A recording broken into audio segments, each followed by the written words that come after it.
Oke, halo teman-teman semuanya. Selamat datang di podcast Circular Economy Zone di pameran Plastik and Rubber Indonesia dan Propak Indonesia 2025 berkolaborasi dengan Komip, Karya Pelajar Mengabdi Bangsa. Bersama dengan saya Kadafa Noval Aleriansyah. Saat ini teman-teman dunia sedang berubah dari pola konsumsi linear menjadi ekonomi yang sirkular. Dari make, use, dispose menjadi reduce, reuse dan juga recycle dan yang pastinya adalah recreate. Tapi bagaimana caranya dunia pendidikan ikut berperan dalam perubahan besar ini? Maka dari itu episode kali ini akan bertema adalah From Waste to Work, Smart Teaching Factory for Circular Economy. Kita akan bahas bagaimana lembaga pendidikan vokasi berkolaborasi dengan teknologi dan juga industri untuk menciptakan nilai dari limbah. Maka dari itu sudah bersama dengan saya ada Mas Franciscus Marcelino Utama. Halo Mas. Halo Mas. Apa kabarnya Mas? Baik, sehat Baik. banget. Berarti Mas ini dari mana Mas? Boleh kenalan dulu sama teman-teman nih? Siap. Perkenalkan sebelumnya nama saya Franciscus Marcelino Utama. Ya. Biasa dipanggil Franz. Yes. Saya merupakan lulusan baru saya. Lulusan baru ya? Baru bulan Mei kemarin saya lulus dari SMK Mikael. Saya menunda untuk kuliahnya untuk sementara waktu. Yes. Dan saya memilih untuk terjun langsung ke dunia industri. Dan ngurusin sampah ini, circular economy gitu. Berarti Mas Franz ini adalah aktif pengembangan konsep Smart Teaching Factory ya di bidang untuk keberlanjutannya. Ya betul banget. Oke, Mas Franz selamat datang ya di podcastnya. Kita bakal ngobrol-ngobrol selama 30 menit ke depan bahas tentang apa yang Mas Franz suka ini. Lagi Mas Franz pelajari dan juga Mas Franz kembangkan Yes, nih. betul banget. Oke, Mas Franz, mungkin kita mulai dengan kita kenalan dulu sama yang namanya Smart Teaching Factory. Mas Franz boleh minta tolong nggak buat jelasin ke saya dan juga teman-teman di rumah apa itu Smart Teaching Factory dan bagaimana konsep ini berbeda dari sistem pembelajaran vokasi konvensional. Ya. Sebelumnya Masnya udah pernah dengar kata teaching factory belum? Oke, sebelumnya belum nih. Belum pernah ya, karena Yes. sebenarnya kalau teaching factory Ya, itu hanya ada di ranah SMK, Oke. sekolah menengah kejuruan, karena pada dasarnya itu adalah program kolaborasi antara pendidikan dengan dunia industri. oke. Kalau kita berbicara tentang SMK, itu kan erat kaitannya dengan dunia industri ya. Iya, Makanya di SMK situ kita udah mulai untuk diperkenalkan dengan dunia industri dengan metode teaching factory Oke. atau pembelajaran berbasis industri seperti itu. oke. Itu Mas. Oke, Mas. Penting nggak Mas untuk mengintegrasikan konsep circular economy ya? Kita konsepnya lagi bahas tentang circular economy di sini. Penting nggak menurut Mas untuk menerapkan konsep circular economy dalam pendidikan vokasi saat ini? Penting banget karena sebelumnya mengapa kita mulai untuk mencetuskan circular economy ini, Iya? sedikit cerita dari saya Mas. Boleh. Saya kan dari perusahaan Atmigi. Perusahaan Oke. Atmigi merupakan perusahaan mold making, Ya? plastic injection dan product development. Di situ kami memproduksi banyak produk plastik dan di mana itu ada produk yang gagal atau Oke. produk yang NG. Nah, atas dasar keprihatinan tersebut, banyak sampah plastik yang menumpuk, makanya kami memulai untuk berpikir lah, istilahnya putar otak, bagaimana caranya agar sampah-sampah plastik ini Oke. dapat dimanfaatkan ulang, dapat di-recycle, Iya. sehingga menambah value-nya bisa untuk berjualan lebih lagi. Oke. Makanya kami memulai skema recycle ini. Kita kan juga punya teknologinya. Iya. Kita bisa membuat mesin recycle sendiri. Jadi kita nggak impor, nggak beli dari luar, justru kita bikin sendiri. Oh, oke. Karena kan ATMI merupakan sekolah teknik ya, Iya. sekolah teknik mesin. Siswa-siswanya bisa bikin mesin sendiri. Itu yang dari dasar teknologinya. Oke. Kita juga punya sumber daya manusianya. Iya. Punya mahasiswanya, punya siswa-siswi SMK Mikael yang Iya. handal di bidang teknik mesin, seperti itu. Dan kita punya resource-nya juga yang tadi itu, sumber daya materialnya dari Iya. sampah-sampah plastik. Oke. Itulah mengapa kita memulai skema circular economy ini di tempat saya, di Iya. Atmigi Center. Gitu. Oke, berarti ini fun fact baru kalau dari kemarin ya Mas, saya ngobrol podcast bareng dengan narasumber-narasumber lain. Indonesia saat ini masih kebanyakan import mesin-mesinnya untuk dia recycle, reduce, masih banyak import mesin dari luar. Betul. Namun ini fun fact ternyata di Indonesia ada di sebelah saya langsung nih adalah orang yang udah mulai buat mesin untuk recycle-nya sendiri. Ini luar biasa banget, apresiasi luar biasa Mas. Siap, Keren terima banget kasih. ini. Oh ya, ini saya juga ada bawa satu produk. Produknya recycle dari tutup botol plastik. Oke. Ini bisa dilihat. Oke, boleh saya lihat ya Mas? Boleh. Ini tuh apa Mas? Rosario, jadi untuk Oke. sarana doa kan. Oh, Itu manik-maniknya terbuat dari tutup botol Mas. Oh ini dari tutup botol Yes, recycle Mas? Tutup botol Oke. tiba-tiba bisa jadi butiran-butiran mana-mana kan. Bentar, ini kalau saya nggak tahu, ini saya bisa bilang ini kayak batu nih mas, kelihatannya. Iya lah, Tapi makanya. ini ternyata plastik. Plastik itu. Oh, Heeh. oke. Oh, ini luar biasa ini. Ini, Gimana? wah, Iya. ini plastik mas, serius mas. Itu beneran dari tutup botol plastik kan. Ini kalau teman-teman mau tahu ya di rumah, ini luar biasa, ini rapi banget loh. Ini nggak kelihatan kayak plastik, ini finishingnya luar biasa keren Ya. banget ini mas. Wah, Jadi banyak banget produk yang bisa kita rubah dari tutup botol itu Iya. menjadi produk-produk good use seperti Oke. kita punya rekal, iya? tatakan Al-Quran itu, Ha-ah? terus kita juga punya meja kursi belajar untuk di Oke. sekolah-sekolah. Sebentar mas, jangan bilang dari sampah plastik yang didaur ulang lagi. Betul. Kuat mas itu. Kuat mas. Oh, karena, Kekuatannya setara kayak kayu. Itu. oh ya? Mm-mm. Karena ya ini ya mas, mindset orang di Indonesia ini kebanyakan sekarang masih mindset yang agak lama di mana kayu itu harus pilih yang paling bagus kayak kayu jati, meranti Iya, dan sebagainya. Karena dia kuat dan sustain buat lama. Ini kuat mas. Kuat. Kita punya produk itu kurang lebih udah 3 tahun dipajang Iya. di luar. Oke. Kena panas, dingin, hujan. 3 tahun di luar kita produknya masih kuat itu. Awet. Tiga Masih tahun di awet. luar teman-teman. Ini Outdoor, ya. bayangin ya, kita biasanya naruh barang aja yang namanya kayu di luar dalam skala waktu lama 3 tahun, 4 tahun dia bakalan yang namanya mulai lapuk ya mas. Lapuk, Udah betul mulai banget. tiba-tiba entah Nah. kegigit rayap lah atau entah kena hujan terlalu lama dia jadi malah patah. Tapi ternyata ini dari plastik ternyata udah kuat ya mas. Betul banget. Kuat, awet, dan masih kokoh sampai Oke. dengan saat ini. Masih dipakai berarti sampai sekarang Masih ya? Bukan dipakai. cuma pajangan aja nih? Iya. Oke. Mas, kita kan bahas tentang yang namanya adalah from waste to worth ya. Iya. Apalagi yang tadi ini sampah botol plastik teman-teman kalau misalnya habis beli, minum, buang udah. Langsung jadi waste, nggak ada worth-nya lagi. Iya. Apa mas yang melatar belakangi munculnya inisiatif from waste to worth mas? Sama seperti yang telah saya ceritakan tadi, memang Ya. karena kami didasari oleh rasa keprihatinan Ya. dan saat ini tuntutan dari banyak, salah satunya pemerintah ya, Ha-ha. mengenai pelaporan peta jalan sampah, Iya. kemudian dari Kementerian Lingkungan Hidup juga menuntut bahwa saat ini untuk perusahaan-perusahaan sudah harus mulai untuk care lah, istilahnya Iya. peduli dengan environment di sekitarnya, Iya. dengan keberlanjutan sustainability juga. Ha-ha. Terus istilahnya itulah ya, banyak yang harus kita putar otak bagaimana Oke. kita punya perusahaan itu harus sustain, bagaimana kita bisa memanfaatkan research yang kita punya, salah satunya Iya. plastik itu, yang sebelumnya cuma dari sampah buangan aja, kita manfaatkan kembali jadi sesuatu yang lebih valuable lagi.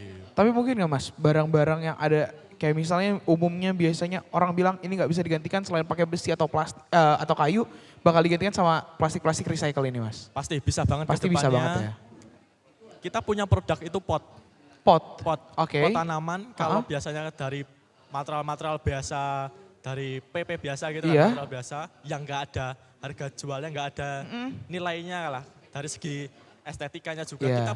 kita punya pot, dia itu bentuknya bagus, warnanya cakep juga, dan Oke. itu terbuat dari tutup botol mas. Tutup botol lagi dan lagi. Oh wait, mas bilang adalah dia punya nilai estetika, berarti dia punya desainnya yang bagus ya mas? Betul sekali, aduh tadi saya lupa bawa produknya. Aduh, nggak apa-apa mas. Berarti nanti teman-teman nih yang nonton siapa tahu kan ada yang sebelumnya ada datang ke sini, siapa tahu udah lihat mas. Ya kan, berarti ini selain untuk from waste to worth ya mas, selain biar ada harga nilainya, tapi ternyata mas juga mikirnya tentang bagaimana produk ini dia punya nilai estetikanya juga ya? Betul sekali. Oke. Itu yang menambah dari nilai jualnya sendiri kan. Iya, oke. Mas, kita ngomong tentang namanya berarti ini kan bisa dikatakan bahwa mesin-mesin yang ada dan juga barang-barang ini adalah penemuan luar biasa mas.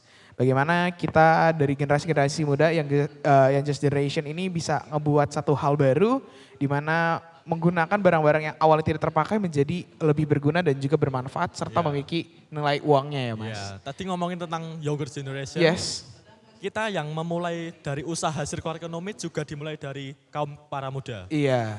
Yang membuat, sedikit cerita ya, Iya. salah satu sekolah di di Solo, Iya. SMK Mikael namanya, Ha-ha. mereka sudah mulai untuk menjalankan program circular economy Iya. kurang lebih selama 6 bulan ini. Oke. Ya, jadi mereka sudah mulai bisa mandiri lah istilahnya. Oh. Mereka menggerakkan ekosistemnya sendiri, dibantu dengan kami dari ADMI. Iya. Mereka mengumpulkan sampah mereka sendiri-sendiri. Mereka Oke. mengumpulkan dari lingkup terkecil mereka, dari rumah, Iya. dari RT-RT mereka. Itu mereka bawa, mereka kumpulkan di sekolah. bersama dengan para teman-temannya. Oke. Pasti kebayang itu sampahnya luar biasa banyak Banyak sekali. banget itu pasti sih. Nah itu mereka kumpulkan, kemudian melalui berbagai proses. Dan Iya. proses pertamanya yaitu pemilahan. Oke. Jadi proses pemilihan yang pertama yaitu pemilihan berdasarkan warnanya terlebih dahulu. Oke. Sehingga nanti ketika kita produksi, dia bisa menghasilkan warna yang cakep itu tadi. Oke, berarti warna itu juga berpengaruh ya Mas, warna dari sampah plastik ini? Berpengaruh. Oke. Setelah kita proses pilah, kemudian kita proses pembersihan. Oke, pembersihan. Kita bersihkan dengan air mengalir, kita cuci sehingga nggak ada residu-residu kayak tanah, Iya. terus minyak gitu kan, tutup botol minyak gitu kan. Setelah kita cuci, kita lanjut ke proses crusher atau pencacahan. Pencacahan, Mengapa oke. kita perlu mencacah? Biar nanti di prosesnya itu menjadi mudah di mesinnya. Oke. Jadi gilingan-gilingan kecil Iya. itu loh. Oke, Mas sorry, itu kalau misalnya dari sampah plastik itu dilelehkan lagi atau gimana Mas? Kita lelehkan lagi. Oke. Ya, Setelah dicacah tuh dilelehkan? betul. Kita Oke. punya 2 jenis mesin. Ya?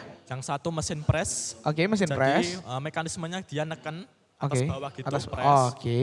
Dengan ada heaternya. Heaternya fungsinya untuk melelehkan itu tadi. Oh, sekaligus ya Mas, ketika udah dicacah, dimasukkan ke mesin itu dia sekalian heater, dia sekalian melelehkan. Jadi terbentuk langsung. Iya, betul Oke. banget. Nah, output produknya kalau yang mesin press itu Iya. tadi meja kursi. Ha-ha. Jadi yang base-nya papan-papan itu pakainya mesin press. Mesin press. Ya. Oke. Terus kita punya mesin yang kedua yaitu mesin injeksi. Oke. Sama kayak injection yang ada di luar itu, Iya. di pameran itu. Tapi yang punya kita itu manual.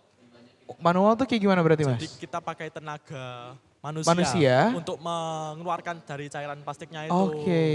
Nah, terus kita kan bisa membuat mold ya. Iya. Makanya itu yang membuat kita berbeda dengan para kompetitor karena kita bisa membuat cetakan yang berbeda dan variatif. Oke. Nah, kalau produk manik-manik ini kita Iya. menggunakan mesin injeksi manual. Oke, ini injeksi manual ya yang dibawa sama Masnya sekarang. Betul. Mas, berarti responnya luar biasa ya Mas dari antusiasme dari siswa dan juga dari para pengajar. Namun bagaimana Mas dari industri, dari pendekatan yang ada saat ini ketika dia melihat udah ada nih potensi-potensinya. Apakah mereka tertarik Mas buat ngadain juga from waste to work Oke. ini? Kalau tadi kan kita lihat dari institusi pendidikan ya. Iya. Sekarang kita lanjut ke industri. Ha-ha. Ada case kita menangani salah satu customer, Iya? perusahaan kosmetik dan skincare gitu. Oke. Karena mereka sudah perusahaan TBK, Oke. jadi kan terbuka. Iya. Mereka perlu untuk melaporkan jumlah emisi atau jalan sampah Iya. yang perlu untuk terkoordinasi dengan baik. Oke. Di sini kita bisa lihat bahwa mereka sudah mulai untuk melek gitu kan. Oke. Udah memiliki concern bahwa plastik ini suatu masalah Yang harus perlu- diatasi ya? Iya, harus perlu diatasi ke depannya. Kalau enggak nanti memang mereka kena penalti kan dari Iya. pemerintah gitu. Oke Mas, bentar sebelum kita lanjutin. Pemerintah tuh berarti udah concern juga ya terhadap penggunaan sampah plastik di Indonesia? Betul, concern juga dan mereka kan juga sudah punya kayak roadmap Ya? tentang circular economy hingga nanti tahun 2030 kita sudah zero plastik. Oke, 2030 zero plastik ya? Makanya sebelum tahun 2030 ini banyak industri-industri yang sudah mulai untuk memikirkan jangka panjangnya seperti apa tentang pengolahan plastik itu. Oke, berarti ini bisa saya katakan bahwa Smart Teaching Factory ini bukan cuma tempat praktik ya Mas, Betul. tapi juga tempat laboratorium untuk para siswa-siswa inovasi untuk keberlanjutan. Oke, sekarang kita mau bahas tentang sistemnya itu kayak gimana, bagaimana cara sistem itu berjalan dan juga prakteknya Mas. Mas, bagaimana teknologi digunakan dalam Teaching Factory untuk mengubah limbah menjadi produk bernilai? Itu tadi, saya sudah bilang kalau kita punya teknologinya, kita punya research-nya, kita Iya. bisa membuat mesinnya itu tadi. Ah, Karena semuanya kan diawali dari edukasi yang Iya. baik, dengan edukasi yang matang juga. Sehingga kita tahu output ke depannya kita mau memproses apa, bagaimana cara memprosesnya itu tadi. Iya. Dimulai dari sampah plastik, kemudian kita bisa membuat teknologi mesinnya, Ah. know-how-nya bagaimana, Oke. memproses dari hulu ke hilirnya, seperti itu. Oke, Mas. Kita ngomong-ngomong tadi soal Teaching Factory ini bisa mengubah itu teknologi ya Mas. Iya. Seberapa penting? Sekarang kan lagi yang namanya marak banget tentang penggunaan AI Mas. AI, IoT dan juga automation dalam Iya. segala bidang. Bagaimana Mas peran dari AI ataupun automation dalam mendukung proses pembelajaran dan juga produksi hijau di lingkungan teaching factory ini? Oke, kalau dari AI sendiri sih perannya cukup vital ya. Oke. Karena untuk saat ini kita perlu untuk istilah menggalakkan Oke. atau memacu agar banyak masyarakat itu mulai concern dengan Oke. daur ulang. Karena kan Iya. sebenarnya nggak banyak. Saat Ha-ha. ini masyarakat Indonesia masih belum terlalu peduli ya Iya. dengan pentingnya untuk mengelola manajemen sampah dengan baik. Ha-ha. Makanya kita perlu AI bagaimana kita bisa membungkus ya suatu permasalahan ini menjadi suatu narasi yang lebih menjual lagi. Oke. Makanya kita perlu AI untuk mempromosikan, untuk Iya. misal membuat konten yang baik agar masyarakatnya semakin peduli. Oke. Seperti itu. Berarti AI ini berpengaruh juga ya Mas dalam proses ini, walaupun Ya. secara keseluruhan memang sumber daya manusia untuk saat ini masih berperan penting dalam bidang ini, tapi AI ini sebagai faktor penunjangnya ya. Oke. Dan juga bagaimana Mas kolaborasi antara SMK dengan kampus terhadap industri-industrinya? Apakah dapat respon positif kah dari industri-industri sehingga mereka bisa jadi support atau mereka malah nggak setuju nih dengan apa yang diberikan sama anak-anak SMK maupun anak-anak kuliah sekarang? Justru karena kita udah memulai dari lingkup yang terkecil dan terdekat dulu dari SMK dan Politeknik ya. Iya. Sambutan dari masyarakat sekitar sekolah Ha-ha. itu sangat baik.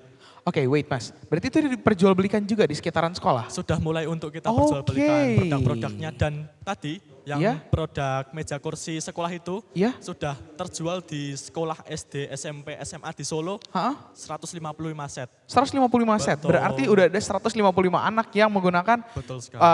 barang-barang dari daur ulang. Wah, Oh. Solo nih kayak lebih maju nih dari Iyalah. Jakarta. Ini udah memikirkan 10 langkah ke depan ini. Heeh. Berarti masyarakat nih responnya positif banget ya Mas? Positif banget dan mereka sudah mulai untuk membuat bank sampah.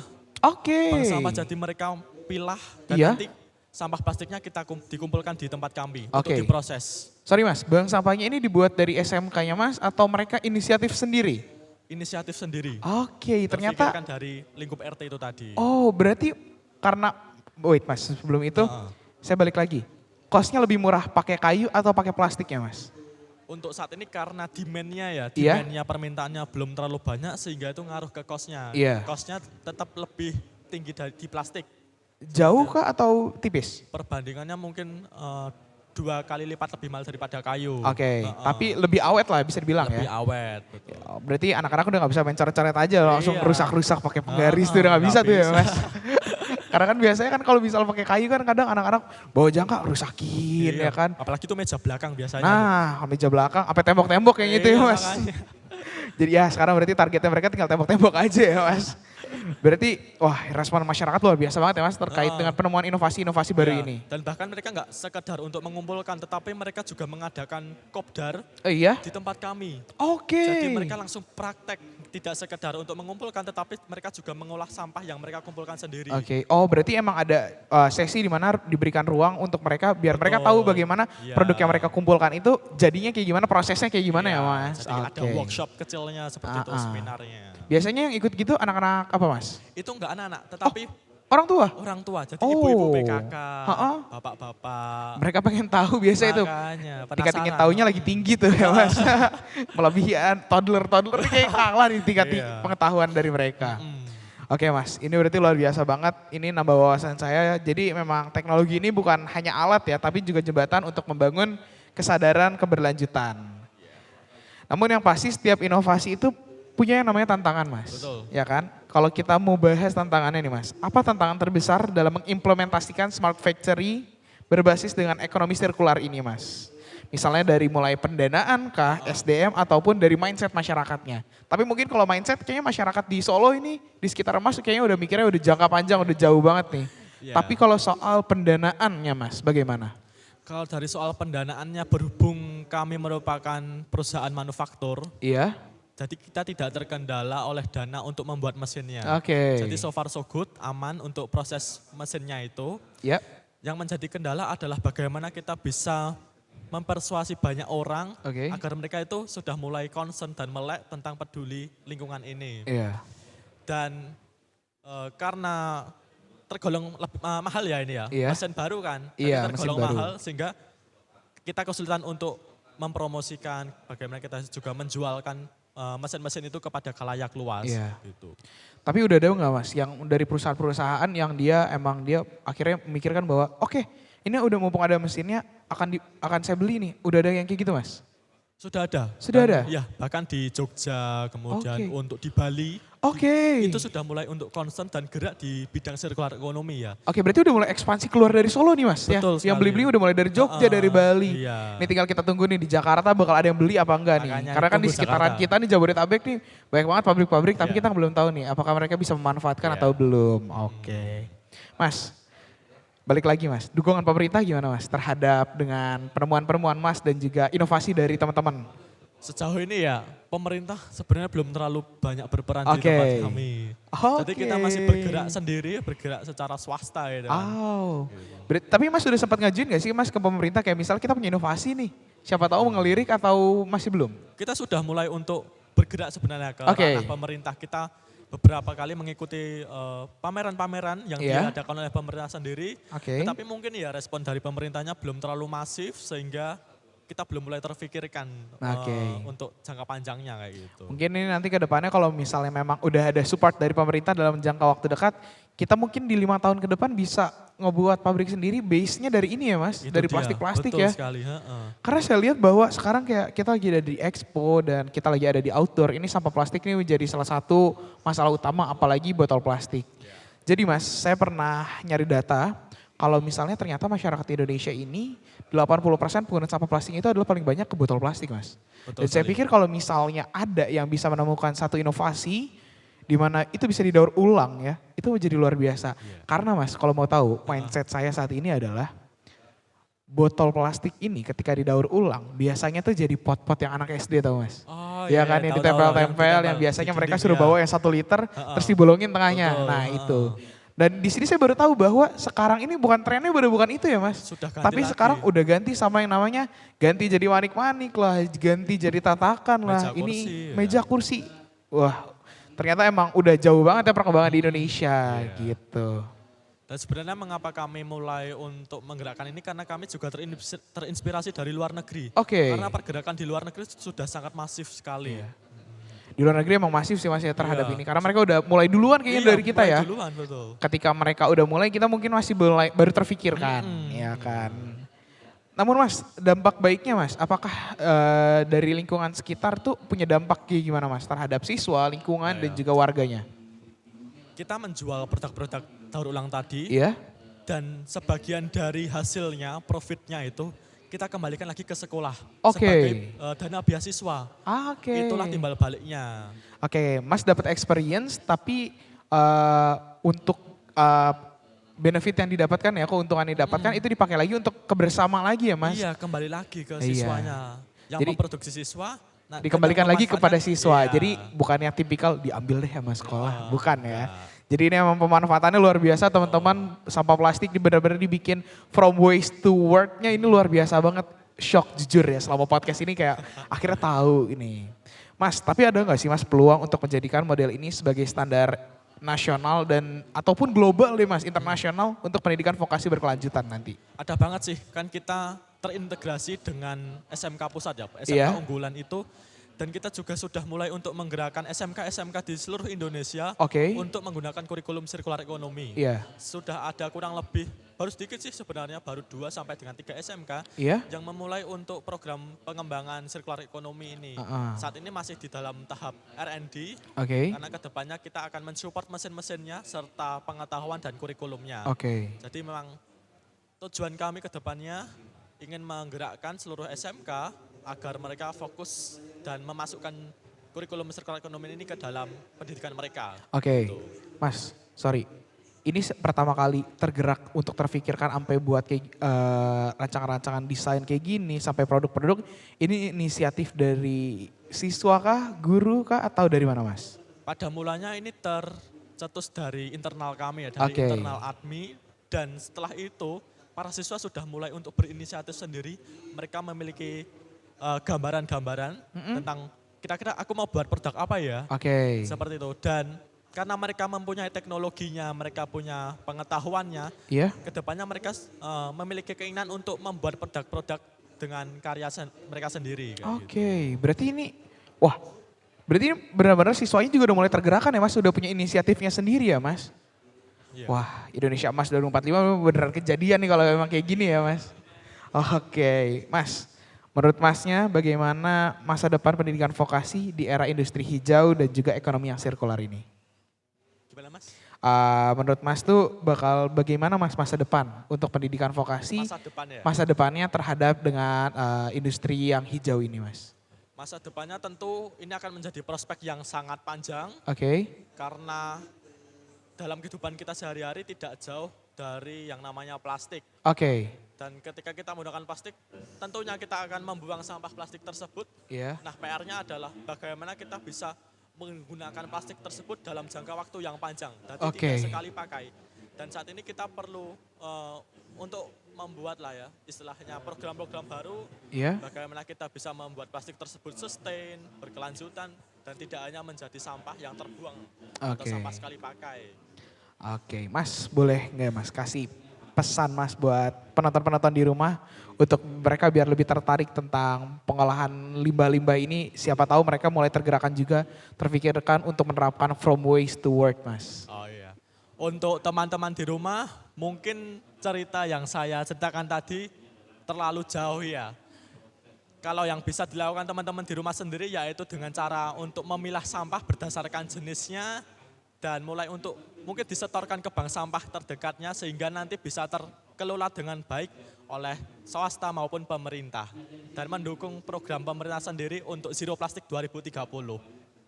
Oke, Mas Franciscus, terima kasih banyak untuk obrolan yang penuh Terima wawasan kasih. ini. Akhirnya kita dapat insight baru, saya dan juga teman-teman di rumah ngelihat bahwa sekarang Indonesia ini udah luar biasa banget. Sampai Mas Franciscus ini effort datang ke podcast kita, bawain produknya sendiri untuk ditunjukkan sama teman-temannya. Mas Franciscus, terima kasih Terima kasih banyak. banyak. Jadi hari ini kita belajar banyak teman-teman bahwa smart technology, smart factoring technology ini bukan hanya tempat belajar siswa untuk bagaimana cara untuk produksi, tapi juga untuk mereka belajar tentang berpikir untuk masa depan itu berkelanjutan bagaimana. Bahwa saat ini kita bisa mengetahui bahwa limbah sekarang bisa jadi nilai dan pendidikan bisa jadi motor perubahan ekonomi yang sirkular. Baik, sekian aja dari saya. Nama saya Dava, terima kasih. Sampai jumpa di episode-episode kita berikutnya. Dadah. Oke. Mas, terima kasih banyak loh Mas.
Halo teman-teman semuanya, selamat datang di podcast Circular Economy di Indonesia, di pameran Plastics dan Rubber Indonesia dan Proprak Indonesia 2025 yang berkolaborasi dengan Komip Indonesia, yaitu organisasi karya pelajar mengabdi bangsa, bersama saya host hari ini, Kalinani Widya sebagai Kepala Divisi Kesehatan di Komip. Nah, selamat datang di episode spesial kali ini. Seringkali kita berpikir bahwa kalau misalnya menjaga bumi itu tugasnya ya sangat susah dan juga sangat besar. Mungkin tugasnya itu selalu harus dimiliki oleh pemerintah atau mungkin perusahaan besar. Tapi sebenarnya tugas-tugas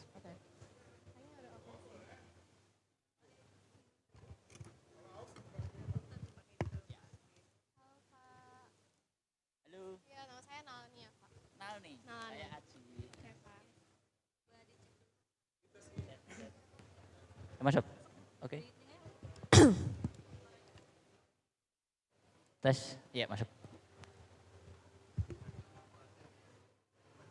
Nanti kalau misalnya ada kata-kata bahasa Inggris sedikit nggak apa-apa, boleh aja, nggak apa-apa. Daripada pusing. Bahasa Jawa juga nggak apa-apa. Iya, bahasa Jawa juga Pak. Dia di sekolahnya banyak